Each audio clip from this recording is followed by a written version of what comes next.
बनिया हे केळ कसं दिलं? दुकानदार 1 रुपया. बनिया 60 पैशात देतोस का? दुकानदार 60 पैशात तर फक्त याचं साल येतं. बनिया हे घे 40 पैसे. साल तू ठेवून घे आणि केळ मला दे.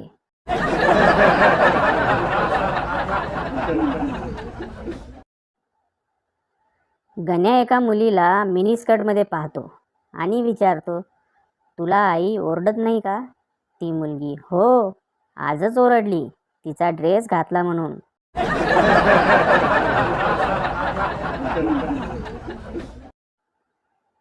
राजू, अरे विजू, तुला कधी कोणी मूर्ख भेटलाय? विजू, मी खूप प्रयत्न केला, पण आज तुला टाळू शकलो नाही.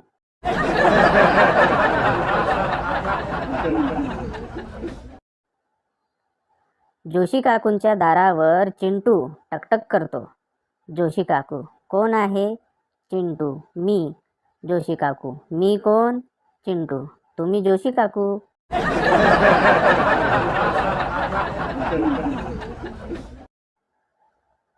गोल्या, गण्या, मले सांग, उत्तरपत्रिकेत सर्वात अगोदर काय लिहू बे? गण्या, लिही की या उत्तरपत्रिकेत लिहिलेली सर्व उत्तरे काल्पनिक आहेत. याचा कोणत्याही पुस्तकाशी काहीही संबंध नाही, आणि जर काही संबंध आढळून आलाच तर तो निव्वळ योगायोग समजावा.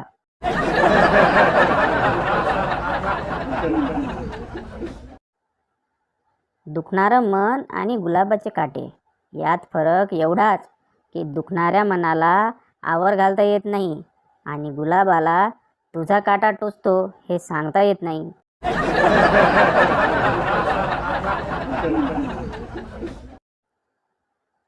एकदा एका रात्री पप्पू दारूच्या नशेत जात होता.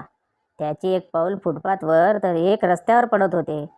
पाठीमागून येणाऱ्या हवालदाराने पप्पूला काठीने मारत विचारले, काय रे, इतकी प्यायला कोणी सांगितली? पप्पू स्वतःला सावरत म्हणाला, आठवण करून दिल्याबद्दल धन्यवाद. गेला 1 तासभर मी लंगडत का चालतो आहे याचाच विचार करत होतो.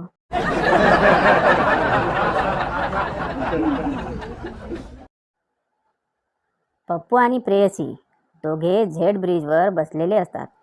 प्रेयसी, दारू पिल्यावर ना तू खूप हँडसम दिसतोस रे. पप्पू, हो खरंच, पण मी तर आज पिऊन नाही आलोय. प्रेयसी, गपे शेंबड्या, मी तर पिऊन आले ना.